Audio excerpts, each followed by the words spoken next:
Fala pessoal, tudo bem? Eu sou o JP Castilhos da Sporteca e esse é o primeiro episódio do Sporteca to the Point, nosso quadro no YouTube semanal, onde a gente vai conversar com diversos profissionais da indústria do esporte e do entretenimento do Brasil e do mercado internacional, né, trazendo sempre conteúdo exclusivo sobre inovação, sobre tecnologia, sobre cases, entender os desafios que esses profissionais e essas organizações enfrentam no dia a dia, né, tudo sempre com uma perspectiva muito prática para que as startups e profissionais que já trabalham no mercado possam de alguma maneira aproveitar esses insights desses conteúdos, né, e aplicar no seu negócio, aplicar no seu clube, na sua federação, ou até mesmo criar uma solução do zero que resolva um problema real do mercado, né? E nesse primeiro papo eu conversei com o Diogo Couto, que é o VP de comunicação do Orlando City, e que ele falou abertamente sobre como o clube está estruturado desde o início para ser uma organização extremamente inovadora. Isso está no DNA deles, né? E é uma organização 100% voltada e orientada para os dados, né? Então, confere como foi o papo. Não se esquece de se inscrever no canal, ativar as notificações, que toda semana a gente vai lançar um conteúdo novo aqui para vocês.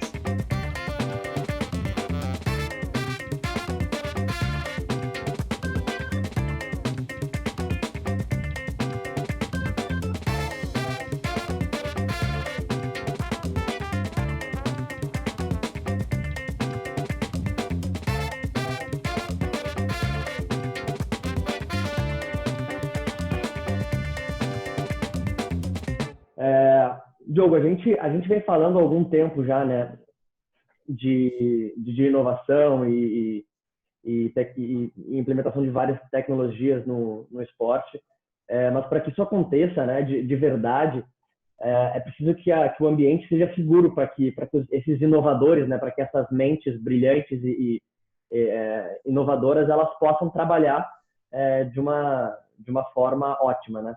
Como vocês no Orlando City encaram isso, né? E se o Orlando City é um clube que tem esse DNA, tem essa cultura inovadora, e como é tratado isso internamente? Cara, aqui na Orlando a gente é um clube muito jovem, né? Então a gente já nasceu digital. A gente já nasceu nessa era. A gente já nasceu sabendo dessa importância. Quer dizer, não foi uma transformação digital no clube. A gente, quando começou a jogar na MLS há quase 6 anos atrás, isso já era uma realidade. Na verdade, foi muito mais uma corrida atrás do tempo para a gente chegar aonde a gente queria chegar e com todas as estratégias que a gente teve, do que de fato ter que fazer uma estratégia de digitalização do clube. Acho que a coisa mais importante, cara, foi o que você citou, é liberdade. Quer dizer, a gente não pode... a gente tem que ter equipes prontas para inovar, e acho que um clube como um todo pronto para inovar, e é super importante que a gente tenha liberdade para as pessoas para fazer isso. E além de liberdade, outra coisa que é super importante, uma característica talvez nossa, por ser um clube que é uma empresa, que tem um dono, e a gente tira todo o componente político do clube que seja uma associação esportiva, é que a gente tem estratégia de médio e longo prazo. Então, assim, é a segurança que você falou, que a gente vai conseguir implementar alguma coisa e vai conseguir levar esse projeto até o final, dando certo, dando errado, como toda inovação sempre tem uma chance maior de dar errado, só que vai dar errado porque era para dar errado. Não vai dar errado porque vai trocar uma gestão e vai jogar todo aquele trabalho que foi feito fora e entrar novas ideias e novas inovações. Porque senão a gente vai ficar dando start em inovação e não levando isso a cabo nunca, entendeu? O que acaba acontecendo em alguns clubes. Bom, show. Cara, é realmente isso que a gente vê, né? Principalmente no Brasil, clubes acabam contratando e fazendo certas parcerias com desenvolvedores ou com certas tecnologias e que troca a gestão e o cara quer que uma nova tecnologia ou parceria venha para que ele tenha o nome dele embedado naquilo, né? O que acontece muito no Brasil é assim, as chapas que estão buscando eleição, já antes de entrarem, eles já acabam fazendo alguns acordos ou conversando com algumas pessoas e tendo algumas ideias do que eles vão fazer quando eles entrarem no clube. E daí, quando eles entram no clube, eles já entram comprometidos com várias dessas coisas, várias dessas ideias, pelo menos, não com pessoas, e chegando lá, eles querem tirar tudo que já estava rolando, porque isso é da gestão antiga, a gente não quer conversar, acaba tendo uma desconfiança enorme com qualquer empresa, qualquer tecnologia, qualquer coisa que já tivesse no clube antes, e prefere jogar fora tudo aquilo e recomeçar. E recomeçar de uma maneira ruim, né? Recomeçar não é ruim se você faz com estratégia, se você faz pensado. Mas você ficar recomeçando o seu projeto a cada 3 anos é um absurdo. E acontece com muito clube no Brasil.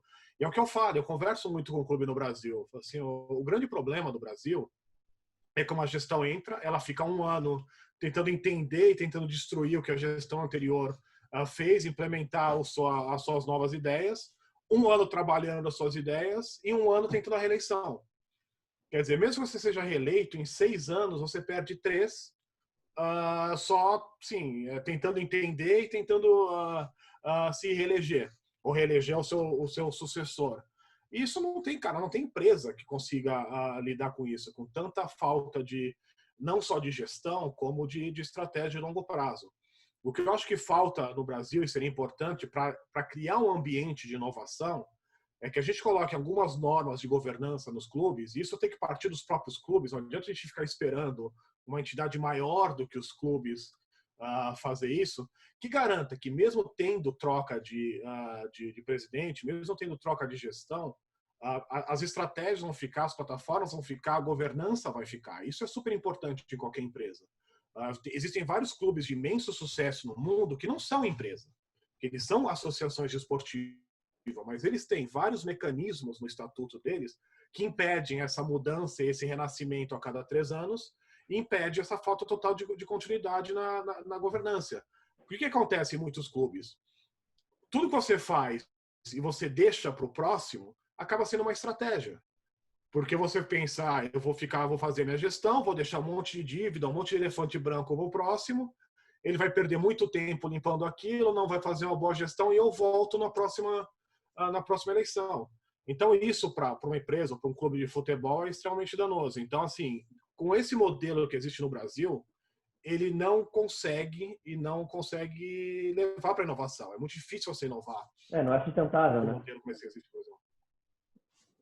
E falando um pouco mais da realidade do Orlando City, e falando de time, assim, quais são os times internos do Orlando City mais ligados à inovação, ao digital? Como é trabalhado isso internamente? Tem uma equipe só para pensar em inovação? Tem uma equipe de digital, uma só de conteúdo? Como funciona isso? A melhor decisão que a gente tomou desde o começo do clube foi primeiro separar marketing de patrocínio. Quer dizer, a equipe de marketing, a equipe de comunicação, ele cuida do branding do clube, ele cuida das inovações do clube, ele cuida das plataformas de comunicação, de digital do clube, da TV do clube, de todas as campanhas de marketing que o clube faz. Obviamente, ele tem um compromisso de entrega dos patrocínios, mas não de negociação e manter esses patrocinadores. Existe uma área no clube de corporate que cuida desses contratos de patrocínio. Quer dizer, não é responsabilidade minha ou do VP de marketing cuidar exatamente de ter ou não patrocinadores do clube, apesar de a gente ter bastante. A gente tem quase 40 patrocinadores dentro do Orlando City. E deixa para a gente, para a área de marketing e comunicação, a possibilidade de fazer essas estratégias de longo prazo.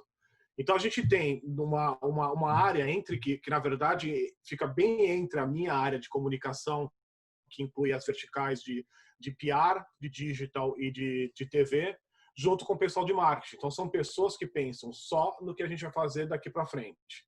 Então, é papel delas ver tudo que está acontecendo no mundo, pensar como aquilo poderia servir para o clube e trazer para o clube. Isso ainda não é um job específico dessas pessoas. O que a gente criou foi um grupo que inclui pessoas de comunicação dessas 3 verticais que eu falei, com pessoas de marketing, que são esse grupo de inovação, esse grupo que se reúne e é responsável por trazer para a gente coisas que estão acontecendo no mercado e criar novos produtos para o clube também. Legal. E quantas pessoas mais ou menos tem nesse grupo que trata mais diretamente de inovação? É um grupo de 8 pessoas, cara. Que, assim, não é o trabalho deles, obviamente, a gente não tem 8 pessoas só pensando em inovação, são 8 pessoas de um grupo que se mostrou disposto a participar disso. A gente abriu isso muito para o nosso público de comunicação, marketing, o pessoal da TV, o pessoal de digital, todo mundo, para ver o perfil, cara, quem são o perfil das pessoas mais inovadoras e que estavam dispostas a fazer isso. E a gente dá oportunidade para essas pessoas irem em conferências, as pessoas têm oportunidade de testar produtos que a gente faz. É papel deles. E, cara, como qualquer clube de futebol do mundo, a gente é muito... a gente recebe muita proposta de coisas novas que estão acontecendo. Então, pelo menos a gente tem um grupo para mandar, para direcionar essas coisas que estão mandando para a gente, que eles possam ver de fato o que funciona para o clube, o que não funciona para o clube e talvez o que dê para adaptar e aí sim oferecer para alguma área do clube. Então, não necessariamente a nossa. Legal. Então, isso foi algo decidido lá em cima, no nível hierárquico mais acima do clube, e que foi comunicado e simplesmente falando, pô, pessoal, seguinte, a nossa diretriz é uma diretriz que busca a inovação, né? E a gente está abrindo oportunidade para quem tiver a fim de nos ajudar nessa empreitada, que realmente não é fácil, como você falou, tem 1 milhão de startups e empresas a todo momento vindo falar com o clube, para fazer esse filtro e principalmente entender quais são as estratégias do clube e buscar inovações e tecnologias que vão de encontro com isso, né? Porque não faz sentido buscar coisas que não façam, que não vão de encontro com a estratégia de longo prazo, né? E acontece muito a gente juntar duas coisas.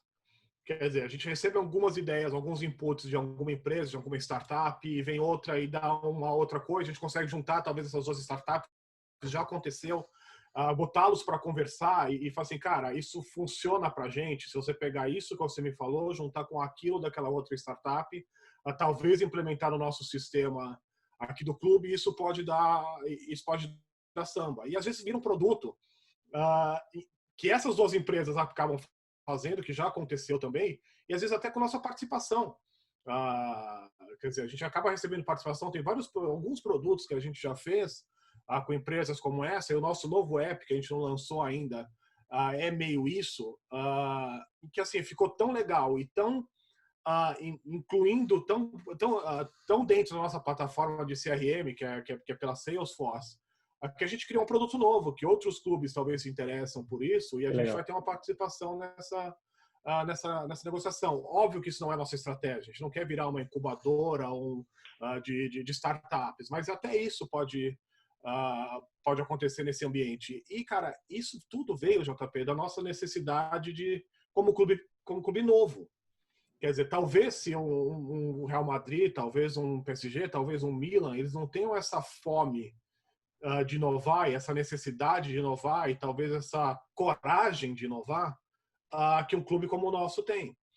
Primeiro que a gente não tem os milhões desses clubes, então a gente tem que ter uma necessidade muito grande de testar e inovar, porque senão a gente fica para trás. Gerar máximo valor possível com menos custo, mais eficiência. Eu não tenho grana para esperar aquele negócio que está consolidado, que deu certo, que deixou de ser uma startup e virou uma empresa de bilhões e que vai me cobrar milhões para implementar as coisas. Então, um clube como o nosso tem essa necessidade de estar um passo na frente, até porque a gente não tem essa capacidade de investimento. E outra, a gente não é uma marca centenária. A gente é uma marca que tem na Major League Soccer por 6 anos. Então, mesmo que eu mude alguma coisa até um pouco mais radical do que um clube tradicional faria, o meu torcedor, o meu fã, não vai sentir aquilo de uma forma muito invasiva, porque assim tem esse problema em instituições centenárias, quer dizer, você muda uma cadeira de lugar, o cara fala assim, pô, mas essa cadeira está aqui há 100 anos. Meu pai via essa cadeira aqui, eu tenho uma foto quando era criança com meu ídolo de infância nessa cadeira e você tirou essa cadeira e botou uma poltrona, sabe? Então, assim, aqui a gente não tem, a gente muda as cadeiras e não tem ainda não temos esse histórico e esse problema em inovar. Legal. Bom, aproveitando que você falou em MLS, né? Vamos falar o correto aqui. A MLS tem uma estratégia muito bem definida de digital, né? É muito forte nisso. E como é esse casamento entre MLS e Orlando City? Essas estratégias estão alinhadas? Em que sentido elas estão alinhadas? E quais são os frutos que um clube pode colher de ter uma estratégia digital alinhada e ter a força da MLS impulsionando o clube também, né? A gente tem a liberdade de fazer nossas inovações e fazer as coisas do nosso jeito. Mas a gente conta com um super apoio da MLS. E a gente não pode esquecer que a MLS são os clubes e os clubes são a MLS. Assim, os donos dos clubes, quer dizer, o Flávio, dono do Orlando City, ele é dono de 1/30 da MLS.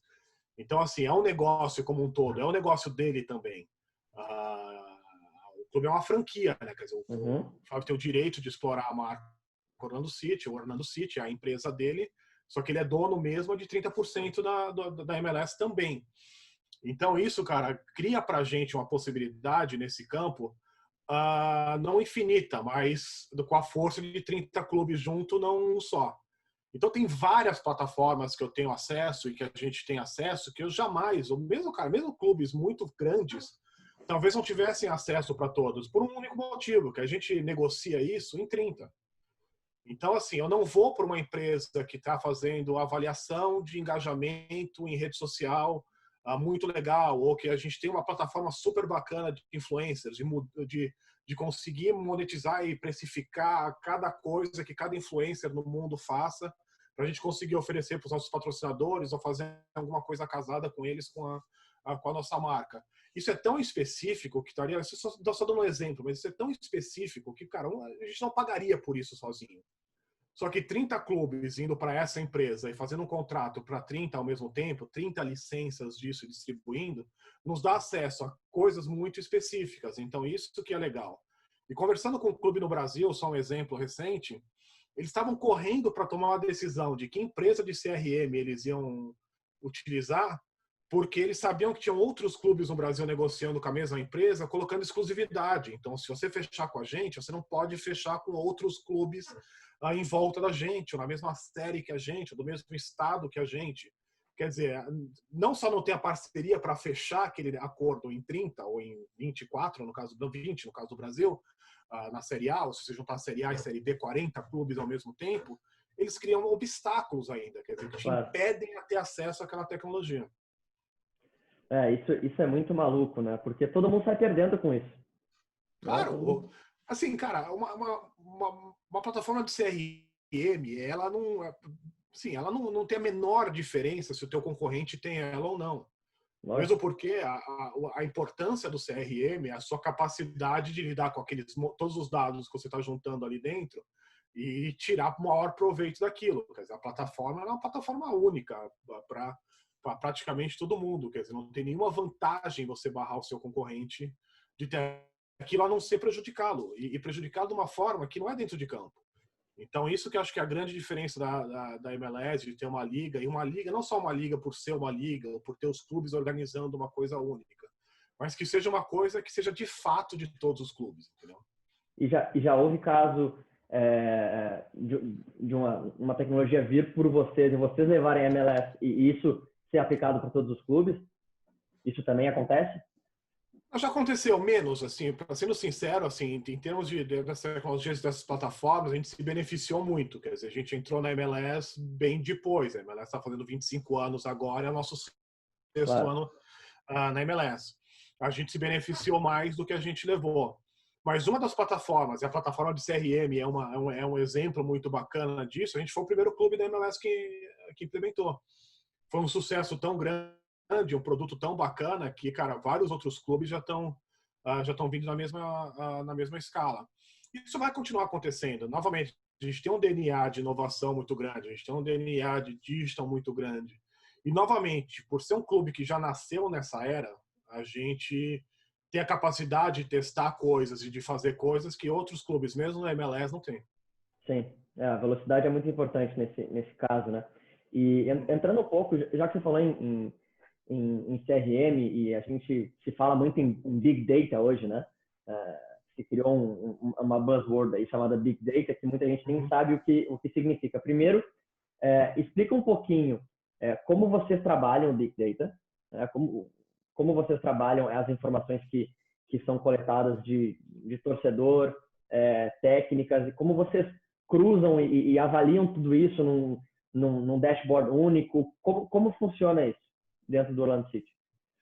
Cara, isso não é nenhuma novidade, não vou falar nada aqui que não seja, até tá virando um clichê, na verdade, que, cara, dado é o novo petróleo, né? Quer dizer, As empresas hoje em dia, elas já são avaliadas e vão ser cada vez mais avaliadas pela capacidade que elas têm de gerar dados, de entender dados e tomar decisões baseadas nesses dados. E a gente, cara, entendeu isso muito cedo. Eu acho que isso é uma das grandes vantagens competitivas nossa e talvez fruto do nosso valuation ser tão alto quanto vários outros clubes, ou maior que vários outros clubes que estão na MLS há muito mais tempo do que a gente. Cara, desde o primeiro dia a gente implementou uma plataforma de CRM dentro do clube. Tudo entra dentro dessa plataforma. Ela não é só CRM, ela tem toda a gestão do clube é dentro dessa plataforma, que na verdade nasceu como uma plataforma de CRM, mas como todas as outras plataformas que agregaram o CRM, essa agregou outras coisas, outras partes do clube. Tudo está lá dentro. Cara, das credenciais que a área de comunicação emite, todos os tickets vendidos, o nosso estádio é 100% digital, então todos os ingressos, todas as pessoas que já entraram no estádio, a gente tem todos esses dados, obviamente os dados que a gente pode, por lei, coletar e os dados que as pessoas acabam nos autorizando a coletar. Todas as pesquisas que a gente já fez, todas as vendas que a gente já fez, todos os contratos que a gente já teve estão dentro dessa plataforma. E daí aquilo que eu falei na resposta anterior, a nossa capacidade de conseguir entender o que está lá dentro. Porque não adianta nada você falar em Big Data e colocar as melhores plataformas do mundo dentro de um clube ou dentro de qualquer empresa, se você não contrata pessoas que conseguem entender aquilo e tomar uma decisão baseada naquilo. Porque senão aquilo vai ficar um emaranhado de números, um monte de servidor em algum lugar do mundo com esses dados e, na verdade, o clube não está tirando vantagem nenhuma daquilo. E no final das contas, né, o que os líderes querem é ter a informação já processada, né, as informações que eles precisam, né, as informações úteis para tomar as melhores decisões, né? Porque você tem uma dinâmica de trabalho muito rápida e a decisão precisa ser tomada rápida, né? Exatamente. São as melhores decisões no menor tempo possível e com a maior capacidade de dados possível. Quer dizer, dentro dessa plataforma que a gente tem no clube, obviamente você distribui acessos para todo mundo, quer dizer, o cara que é gerente, ele não tem o mesmo acesso do diretor, que não tem o mesmo acesso do VP, que não tem mais o mesmo acesso do Senior VP, que não tem o acesso do CEO. Mas vamos citar o CEO do Orlando City, o Alexandre, cara, tem na tela dele qualquer dado que ele queira em tempo real. Quer dizer, você corta a bobagem, o bullshit em qualquer reunião que ele queira fazer. Se ele quiser me chamar... Se ele quiser me chamar e fazer, Joe, como é que foi o engajamento do nosso último jogo contra a Miami há 2 dias atrás? Quanto deu de audiência? Quantas pessoas estavam assistindo? Como é que foi o engajamento nos posts? Quantos jornalistas estavam credenciados? Como é que foi a interação com esses jornalistas? Cara, eu não posso nem mentir para ele, nem que eu queira. Eu não posso inventar, eu não posso inflar, eu não posso fazer nenhuma bullshit com aquilo, porque está na frente dele. Ele, sim, falando comigo, ele já consegue baixar esses dados na tela dele. Isso vai para qualquer área do clube. Quer dizer, o cara de finanças é igual, o cara de marketing é igual, qualquer campanha de marketing está lá dentro, qualquer pesquisa que a gente faça está lá dentro. Então, assim, rapidamente, ele consegue saber se a nossa venda de camisa, a estratégia para a nossa venda de camisa deu certo ou não, porque ele não depende do cara mostrar um PowerPoint para ele na frente dele, com alguns números, ou algumas, assim, maquiando as coisas. A gente sabe como isso funciona. O mesmo dado, se você não tem acesso à base desse dado, ele pode ser bom, ele pode ser ruim. Depende de como você coloca aquilo dentro do PowerPoint. Não tem como enganar. Então, se você cortar todo o bullshit de uma empresa e dar rapidez na transmissão disso, só aí já é a beleza do Big Data. Fora a capacidade de você manter a governança, que foi aquilo que a gente falou antes. Quer dizer, se o Diogo não estiver lá o ano que vem, o cara que entrar no meu lugar, e se ele tiver a mesma competência que eu para entender os dados, tudo bem, ele vai perder 1 semana, 2 ali, talvez um rundover, que por eu ser executivo, por contrato, eu vou ter que fazer com ele, quer dizer, eu não posso arrumar outro emprego e sumir do clube. Ele vai entender, tá lá, ele tem todo o histórico de 6 anos, tá ali dentro. Então ele vai pegar o avião em nível de cruzeiro e vai continuar, não vai precisar pousar, ficar 1 ano tentando entender o que eu fiz para decolar de novo e chegar depois de 1 ano onde eu já estava. Então ele consegue seguir isso dentro de todos esses dados, essa plataforma, quer dizer, as pessoas passam, os dados estão lá dentro, os dados são propriedade do clube. E sendo propriedade do clube, novamente, isso é parte do valor do clube de qualquer empresa. A gente pode estar falando de uma franquia do McDonald's. Sim. E é muito maluco isso quando a gente começa a ver na prática o detalhamento desses dados e o quanto de valor isso pode entregar para o clube e mais ainda, né? E quanto isso pode gerar de valor, e isso gera de valor para o patrocinador, para aquele parceiro do clube, né? Sem dúvida. Porque, por exemplo, eu tive acesso a alguns dados do LA Galaxy em uma... Foi enfim, um workshop, alguma coisa assim que eu fiz com eles. E, cara, eles tinham a informação, o detalhamento da venda de cervejas, de determinadas marcas de cerveja, né?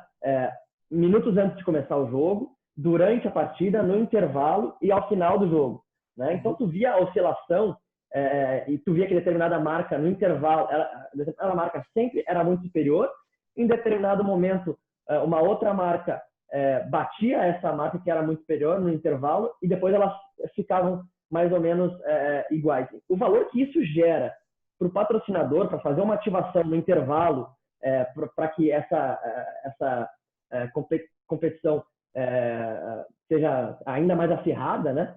Cara, é sensacional, né? E no Brasil a gente ainda nem imagina algo nesse sentido. E se você pudesse citar um outro exemplo que seja bem na prática, assim, como isso gera o valor para vocês e para os patrocinadores? Cara, assim, o que isso tudo gera, na verdade? Os clubes, e a gente entendeu isso rápido, e quem não entender vai tá perdendo dinheiro, é que a gente tem que funcionar como também uma consultoria para os nossos patrocinadores. Quer dizer, a marca de cerveja que você citou, ou o banco que nos patrocina, ou a empresa de imóveis, ou o hospital que nos patrocina, que é o nosso maior patrocinador, ninguém lá dentro entende de marketing esportivo. Pouquíssimas empresas do mundo, só talvez as gigantes e patrocinadores de grandes eventos do mundo, está crescendo cada vez mais, mas ainda são poucas, tem uma equipe de marketing esportivo super especializada em diversos esportes dentro da própria companhia. A maioria delas não tem. E a gente funciona muito como uma consultoria para essas empresas. Como eu já falei em alguns lugares, a gente tem 40 patrocinadores, quer dizer, a gente só um na camisa, agora nessa competição nova a gente tem um patch na manga, e todos os outros 38 são entregas digitais, entregas de parceria, entregas em ativações, entregas em várias outras coisas que não camisa ou exposição no estádio. Então, você tendo esses dados, foi exatamente o exemplo que você citou do Galaxy. Quer dizer, a gente pode chegar para essas empresas e ir para eles não só com uma oportunidade de negócio. Chegar, olha, a gente tem aqui um pedaço da nossa camisa, a gente faz aqui um macacão de Fórmula 1, coloca o teu logo aqui, eu coloco uma placa para você e você vai aparecer. Eu posso chegar para ela e fazer uma estratégia exatamente como o Galaxy deve fazer. A gente tem a mesma coisa que o Galaxy ou com qualquer outra empresa e chegar para eles e falar assim, olha, a gente vai fazer isso, a gente vai fazer aquilo, a gente vai fazer nesse horário, nesse local, e vai dar esse resultado. O legal de você ter uma plataforma, e quanto mais tempo de clube você tem, mais dados você tem, você roda qualquer business plan, qualquer campanha, sem precisar errar, sem precisar fazer o erro, sem precisar testar 20, 30 possibilidades, quer dizer, gastar a sua temporada inteira de ativação para determinar aquela que deu certo. E às vezes você determina aquela que deu certo, mas aquela deu certo naquela temporada. E se você emular ela para todo jogo, na temporada seguinte, ela talvez não vai dar a mesma coisa. Então, assim, o legal disso é a gente conseguir entregar para o nosso cliente não só a exposição, mas também assim a inteligência por trás disso para mostrar para ele, cara, é matemático. Você vai colocar tantos dólares dentro do clube e a gente vai te entregar tantos dólares, seja em exposição, seja em estratégia ou seja em vendas. E, novamente, da mesma forma que eu falei do CEO, serve para os diretores ou VPs de marketing dos nossos clientes. Quer dizer, eles têm acesso, a gente consegue dentro dessa plataforma, obviamente com acesso só àquilo, para ele não ver estratégia de outros patrocinadores, para ele acompanhar aquilo em tempo real. Quer dizer, corta aquela confiança que o cara tem que ter num clube de futebol, que a gente está entregando o que a gente está prometendo para ele. O que é um grande problema. Se você conversar com pessoas do Brasil, até de outros mercados, a gente fala muito do Brasil porque eu sou de lá, você é de lá, mas esse é um problema em vários outros mercados. Existe muita empresa que não quer mais patrocinar o futebol, porque elas não sentem confiança nas pessoas, elas não sentem confiança naquele resultado, elas não sentem confiança nos relatórios que estão sendo entregues para ela, e ela sai do futebol. Eu acho que isso garante para eles não só essa consultoria, mas essa transparência na entrega. E também existem várias outras tecnologias, né, que ajudam a mensurar isso, né, e e mostrar o valor que está sendo entregue. Mas, beleza. Passando um pouco agora para o marketing e algumas ativações, eu tive a oportunidade de ir ao estádio do Orlando City e, cara, foi uma das experiências mais legais assim, no futebol, porque a ativação pré-jogo, o clima familiar e de comunidade que é gerado com todos os stands que tem ali, é o que o Brasil fez na Copa do Mundo 2014 no Brasil, por exemplo. Tem no estádio no Brasil, você tinha os stands dos patrocinadores, etc, etc, e você tinha um engajamento muito legal com a torcida. No Orlando City, isso acontece todos os jogos, né? É uma prática do clube. E tive a oportunidade também de conhecer não sei como vocês chamam de não camarote, né? Vocês chamam de a suíte, não sei. Claro. Exatamente. Também, pô, muito legal, super bem assistido, muito interessante. E qual é a importância desses rituais pré-jogo, né? Para o engajamento com o fã e a criação de uma experiência completa para ele, né? Porque o fã também do Orlando City, ele é muito diverso, né? Ele é muito diferente, né? Cara, a primeira coisa que a gente pensou, isso é uma coisa que todo mundo aqui, todas as franquias aqui nos Estados Unidos acabam fazendo, é pensar na experiência do torcedor do momento que ele sai de casa ao momento que ele volta de casa. Quer dizer, o quão importante é a gente entregar a segurança e informação para ele até ele chegar no estádio, a segurança e informação da onde ele vai parar, ter todo aquele entretenimento pré-jogo para ele, ter toda a facilidade para entrar no estádio, toda aquela experiência de jogo que é muito legal, é muito diferente, o meio-tempo, o pós-game dele e a ida dele para casa. Quer dizer, a gente não... Até pelo coração do americano, e está acontecendo com o brasileiro também, com a chegada dessas outras ligas e outros esportes, o brasileiro começa a se importar com outros esportes e começa a se importar com outras ligas, e o coração dele começa a se dividir. A gente não pode contar com aquele apaixonado que, cara, independente do serviço que você der para ele, você não precisa nem limpar o banheiro, que ele vai estar lá a cada 15 dias dando o dinheiro dele, torcendo e voltando para casa e dane-se o que você fizer. Você pode botar o estádio todo quebrado, sem banheiro, que ele vai lá, vai te dar dinheiro e vai voltar. Se a gente fizer isso aqui, a gente quebra. Então, assim... E outra coisa, a gente tem que parar de só focar no fã, naquele fã fanático. Se você tem a oportunidade de ir para o nosso estádio, tem fã fanático. Ele é uma parcela importante, até da atmosfera de tudo aquilo, são os fãs fanáticos. Mas é aquele fã que ele não é fanático. Ele está indo lá pelo entretenimento. Ele está indo lá para acompanhar o fanático. Ele está indo lá pela primeira vez. Talvez ele vire um fanático daqui a um tempo. Mas você tem que dar uma experiência legal para ele, para um dia ele virar um fanático também. Então a gente se preocupa muito isso, e o pré-jogo que você citou é muito importante para isso, para todo mundo ter um ambiente legal lá, independente de gostar de futebol ou não. Gostar de futebol, a gente vai convencer ele lá dentro do jogo. Mas ele precisa estar se divertindo antes. Então, em volta daquilo tudo, e foi legal você citar a Copa de 2014, porque, quer dizer, parte do projeto do Orlando City nasceu numa agência de marketing, de onde eu vim, de outros executivos do clube vieram, que cuidou de 7 patrocinadores da Copa do Mundo de 2014, que é praticamente metade dos patrocinadores da Copa do Mundo, de todos aqueles estantes, todos aqueles commercial displays, tudo aquilo lá nasceram dentro dessa agência.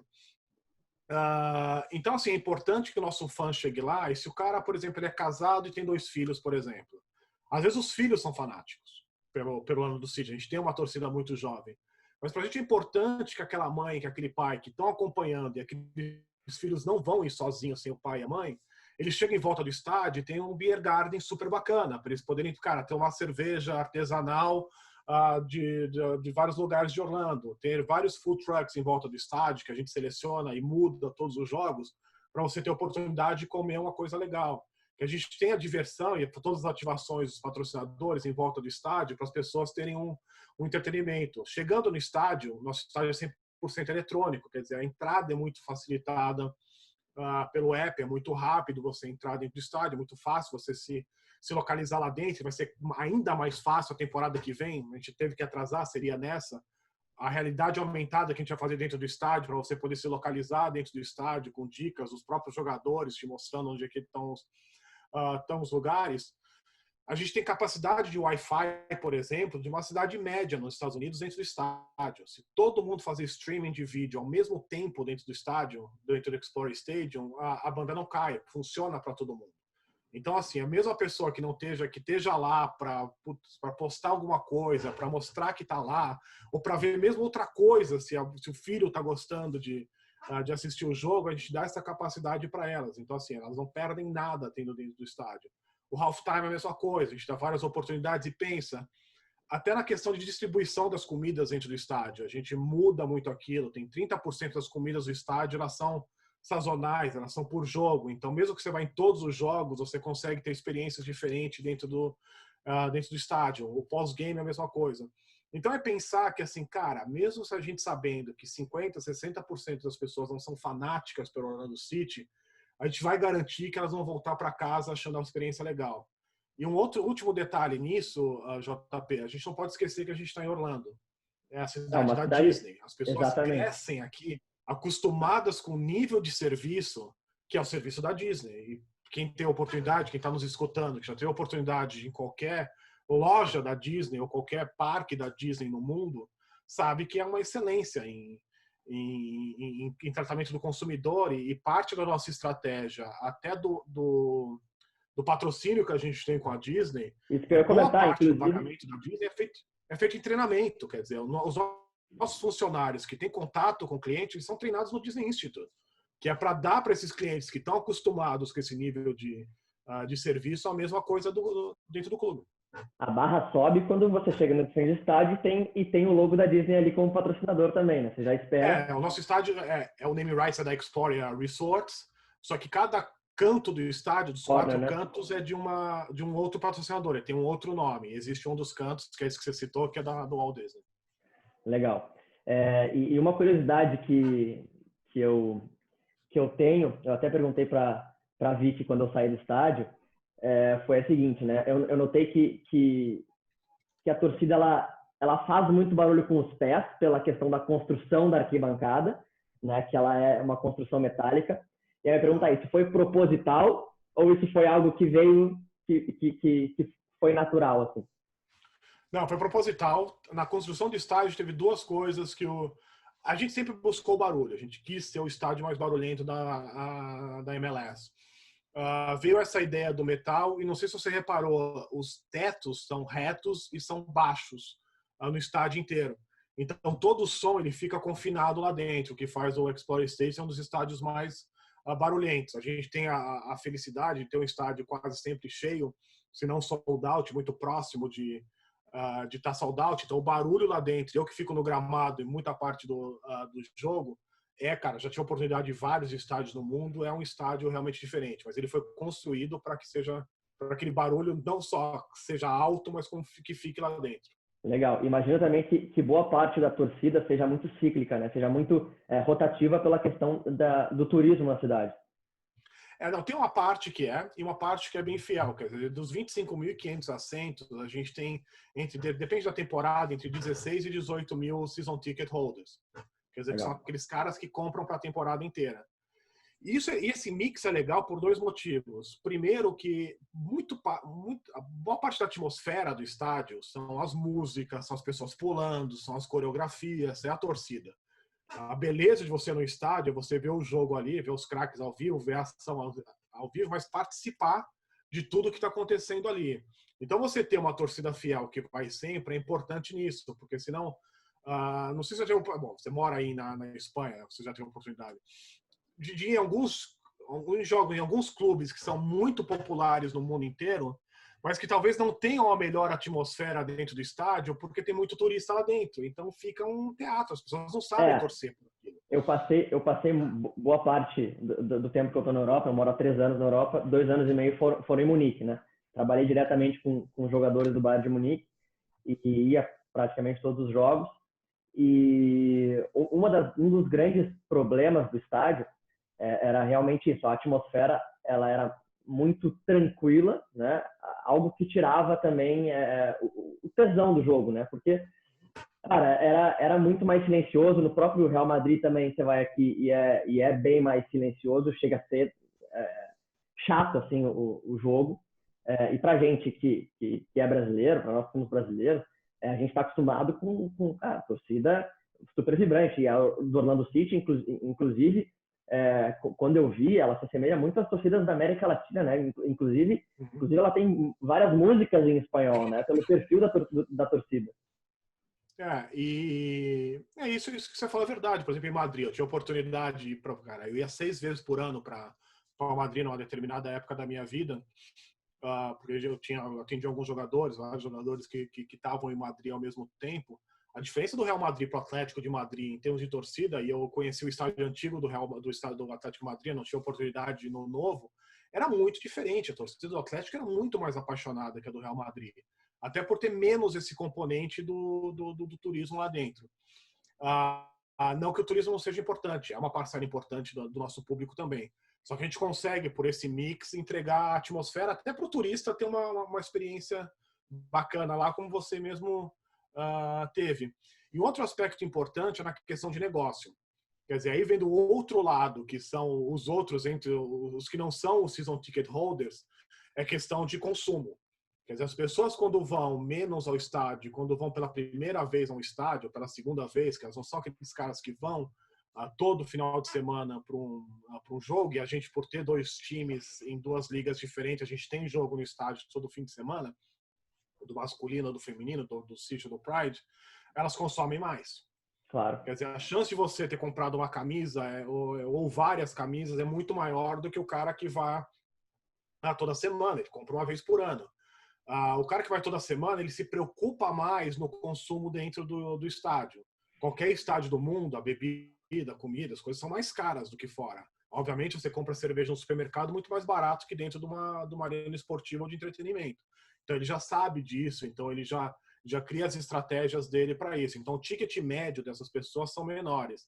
Então, é importante para a gente ter esse mix de turista, de fãs que não são fãs que vão todos os jogos e, obviamente, os caras que vão entregar a atmosfera, e não só a atmosfera, como em novembro do ano anterior, pagar, sei lá, 70% dos nossos ingressos da temporada seguinte estão no caixa do banco, que é importante para o cash flow também. Lógico. Lá em Munique, se não me engano, o número batia quase a 30% de turistas no estádio. Era um número bem, bem expressivo.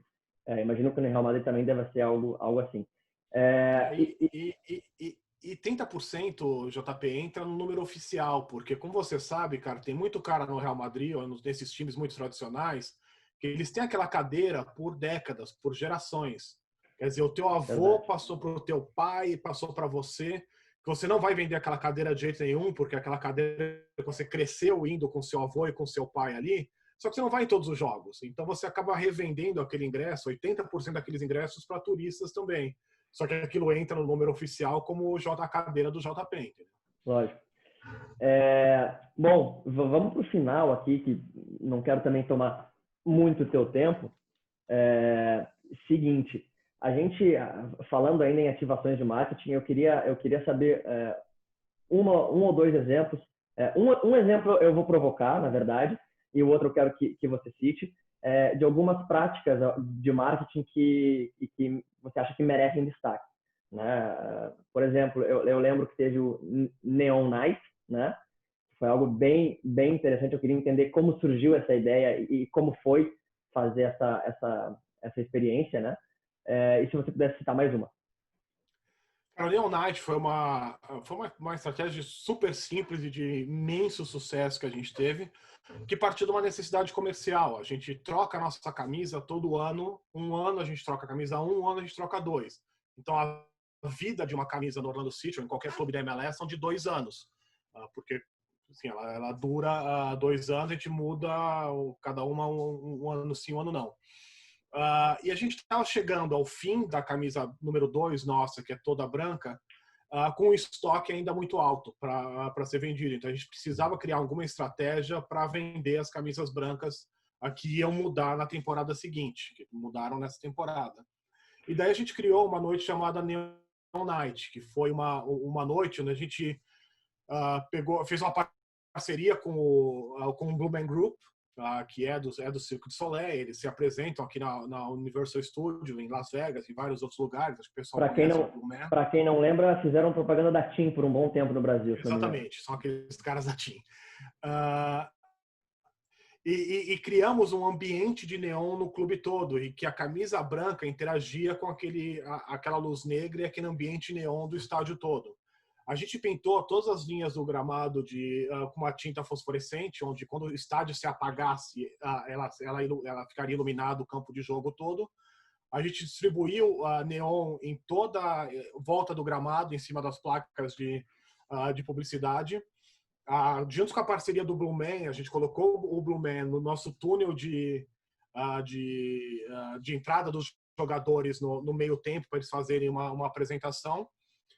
E no meio tempo, a gente, depois de todas as ativações, essa foi uma única ativação que tem um vídeo no YouTube para quem quiser procurar, o estádio inteiro se apagou, só a parte de neon e das luzes negras ficaram acesas, e a gente incentivou antes todos os torcedores a irem de branco. Qualquer camisa branca, e obviamente quem não foi de branco acabou comprando a camisa branca do clube. A camisa branca, todas as camisas do Orlando City, elas interagem com luz negra, até por uma ativação que pode ser a outra que eu conte, dentro do nosso túnel de entrada dos jogadores. No meio tempo, apagou o estádio inteiro, só o neon acendeu, todas as camisas brancas começaram a interagir com a luz. O Blue Man começou uma apresentação dentro do túnel, com aquele negócio de jogar tinta para cima, e tinta neon e tinta brilhando no escuro para todos os lugares.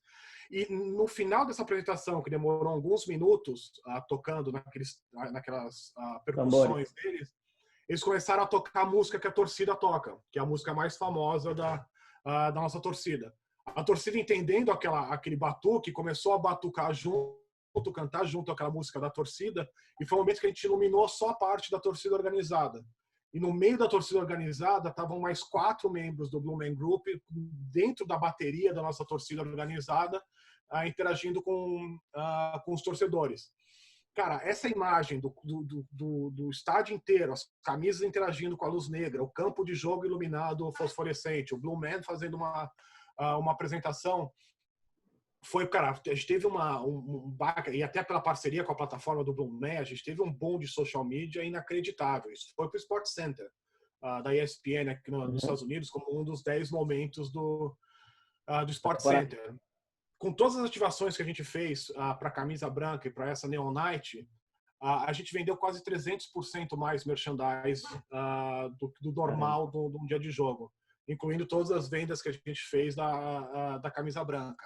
E teve um desconto da camisa branca, né? A gente queria, com uma noite do estoque das camisas brancas, que a gente queria chegar naquele momento da temporada, sendo o último momento do negócio. Então a gente juntou um negócio que foi super legal de entretenimento, quer dizer, foi uma baita ativação para quem estava lá, mesmo para quem não comprou a camisa branca, um baita resultado comercial de venda, e um engajamento em rede social que a gente nunca teve no halftime do jogo, e provavelmente tão cedo a gente não vai ter. Muito legal. Isso é um exemplo, cara. Assim, a gente pensa todas as noites do clube, a gente tenta fazer algum componente diferente, seja uma noite diferente, algum componente diferente, para a gente atender aquele fã que sempre vai no jogo. Então, assim, a gente procura entregar para esse cara sempre alguma coisa diferente, a que ele possa chegar em casa e falar assim, cara, puta, assim, não foi mais do mesmo. Os caras entregaram alguma coisa diferente, seja alguma parceria. Já teve junto com a Disney a noite do Toy Story, que foi quando eles lançaram o Toy Story Land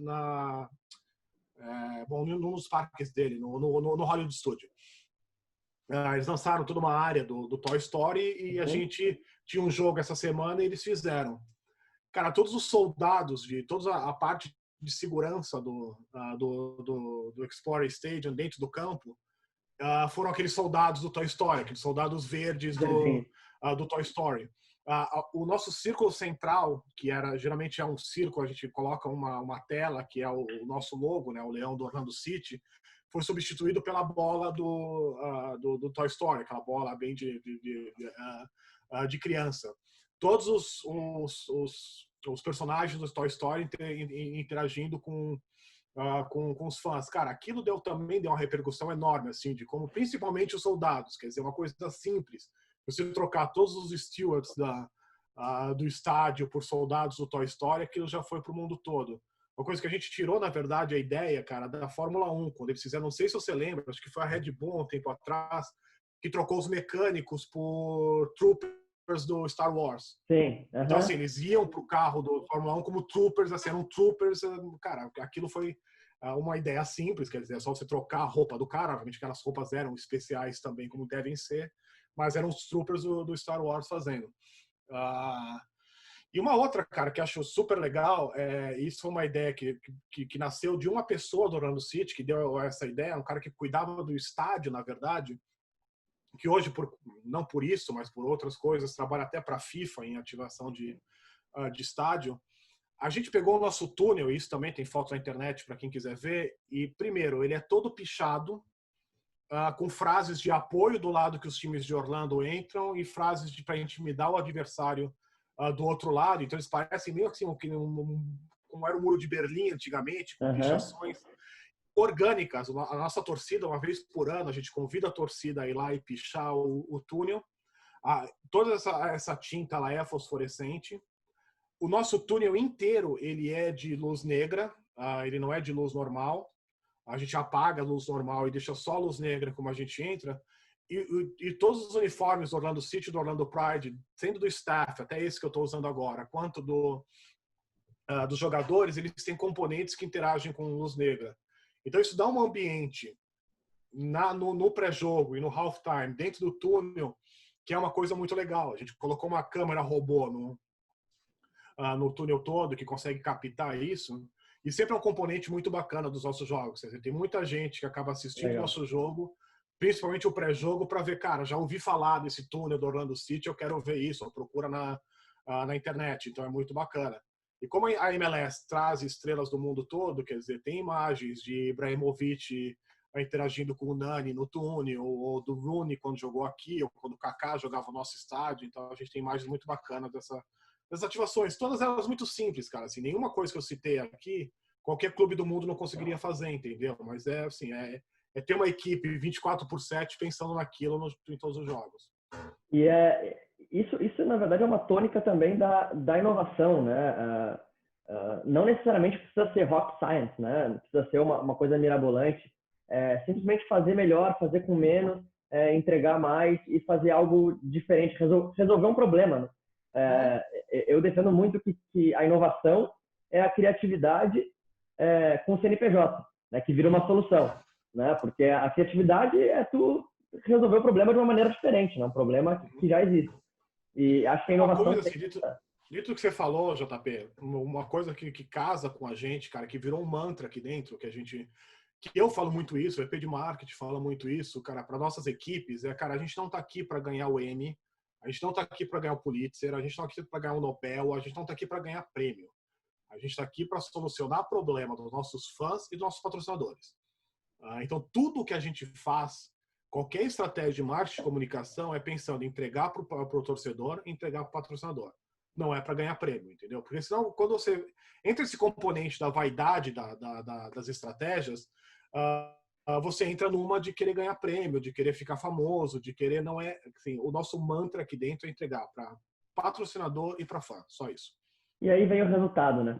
Bom, vou para minha última pergunta. Foi muito legal, muito bacana esse papo. E eu queria entender um pouco como vocês estão vendo o futuro, né? Falando um pouquinho de futuro, como é que vocês entendem os principais desafios daqui para frente, né? A gente está passando por uma pandemia ainda, tem lugares que já o esporte já voltou, outros que ainda não. A gente vem passando por uma aceleração digital muito forte nesse período de pandemia. Eu não quis focar a nossa conversa nisso, porque todo mundo já está falando disso. Queria entender realmente como vocês estão trabalhando. Mas quais são os desafios que o Orlando tem daqui para frente, pós-pandemia, e como vocês estão pensando, se estruturando para daqui para frente? A nossa grande preocupação, a nossa grande estratégia, a nossa grande visão para o futuro, assim, pós-pandemia e até antes da pandemia, e muitas coisas, como você mesmo disse, a pandemia vai acelerar. De novo, eu não vejo nada de positivo na pandemia. Eu odeio falar que, cara, a gente vai tirar alguma coisa boa, vai sair melhor disso, que tem, cara, tem milhares de pessoas morrendo aí, não tem nada de bom nessa pandemia. Cara, primeiro, a gente tem que entender que a concorrência vai crescer e a busca por relevância vai aumentar. Pelo simples motivo que, cara, todos os esportes do mundo estão se globalizando, estão se internacionalizando de uma forma muito rápida. Da mesma forma que a gente está indo para outros mercados estão vindo para cá. Então a gente tem que ter sempre assim, sempre tem que estar na nossa cabeça, e a inovação é muito parte disso, que a gente tem que estar sendo melhor, a gente tem que estar sendo melhor, a gente está sendo melhor, a gente tem que estar sempre no topo das coisas, a gente tem que saber de tudo o que está acontecendo no mundo, porque quem parar de inovar, quem parar de oferecer coisas novas, isso tem que ser um exercício de novo, jogo a jogo, não é de temporada a temporada, de jogo a jogo, vai perder relevância, vai sair. A gente não pode mais apostar que as pessoas são apaixonadas pela gente. Cara, isso não funciona nem em casamento mais. Os casamentos que duravam 100 anos, vida inteira, a partir do momento que um dos parceiros perde a relevância, o casamento acaba, as pessoas vão para outra. E o amor para o clube de futebol, e às vezes não nominalmente, você não vai dizer que deixou de ser torcedor desse clube ou outro. Só que a sua paixão diminui, a sua paixão por outras coisas aumentam e o teu bolso, que era 100% desse clube, passa a ser 60, passa a ser 50, passa a ser 40 e no fundo o resultado pro clube que você era um apaixonado vai diminuindo e se isso se juntar a vários torcedores vira um resultado ruim pro clube.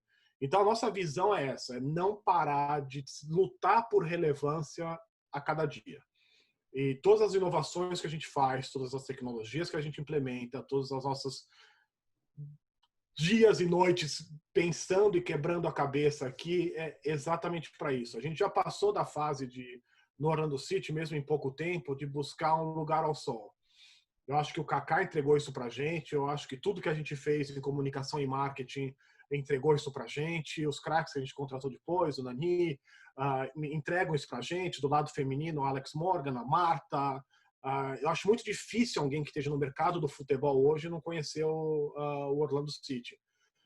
Só que isso não é suficiente. E tudo isso é muito caro. Você não pode contratar um Kaká todo ano. Você não pode ter uma Alex Morgan, dependendo de uma Marta, para sempre. Então a gente tem que inovar para criar os nossos próprios Kakás dentro de campo, as nossas próprias Martas e Alex Morgan no feminino, esse é o lado esportivo de um clube de futebol. E do lado de marketing e comunicação, a mesma coisa.